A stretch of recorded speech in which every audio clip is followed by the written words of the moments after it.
Наша выставка достижений связи. Азыр билесиздер, телевидение региондордо жок, бардык жакта, Акнеттегидей 200 канал. Азыр биздин Мега ТВ аркылуу бардык жерден интернет аркылуу телевидениени көрсөтсөк болот да. Приложение разработка кылганбыз. Азыр безопасный городко внедряться этип, безопасный городко машинаны привязка болот. Биргиш автоматически нарушение кылгандан кийин СМС менен уведомление келет. Балансынан эле акчаны төлөй берсе болот да. Бул инфоком менен привязка болуп, баары бүттү. Уже в работе. Автоматически выдать. Полностью уже кагаз колдонбой калды. Идея проекта очень простая. Вот когда все покупают сим-карты, сейчас не происходит онлайн-регистрация. А мы хотим сделать регистрацию через мобильное приложение. Мы уже сделали пилотный проект, уже зарегистрировали 40 тысяч так абонентов. Что это может дать нам? Мы откажемся от бумажных устаревших процедур по цифровизации. Мы внесем необходимые изменения в НПА, потому что работаем с госкомитетом. Уже работаете, да? Да, мы сделали пилотный проект, а сейчас нужно сделать под это изменения в НПА, чтобы это все было легально.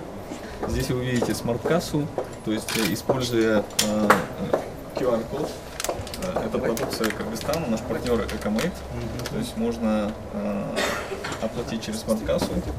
Можно, да? Да, вот, то есть это по сути, пока это у нас пилот внутри офиса мы реализовали для наших сотрудников, в будущем мы планируем разворачивать это в партнерстве с большими, магазинами. Продаем услуги связи в регионах для наших же операторов связи, но также активно продвигаем услуги, экспортные услуги наши. Видеоны кошулган, видеоны көрсөтүп болот. Бул ар бир бригада ушундай телефондор аркылуу ушундай боюнда болот. Бул бирөө водительдики, бирөө врачтыкы. Ал уже рация менен сүйлөшпөстөн телефон аркылуу алмашып турат маалыматтар менен.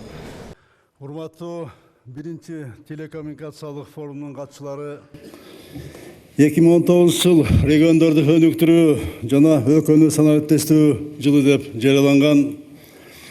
Биз башка мамлекеттерден артта калбай, заманбап коомду куруп, глобалдуу санарип экономикасында өз ордубузду табышыбыз керек. Санариптештирүү боюнча өлкөбүздү биздин региондогу алдыңкы орунга алып чыгуу максаттарын койдук. Эң татаал көп түшүктүү убакытты талап кылган мына ушул көйгөй азыркы мезгилде. Мындай тарыхый мүмкүнчүлүк бизге бир келет. Бул максатка жетпесек, санарип дүйнөсү биз үчүн жабык бойдон калат. Жакынкы келечекте Кыргызстандын санарип экономикасын өктүрүү төмөнкү 3 приоритеттүү багытта жүргүзүлөт.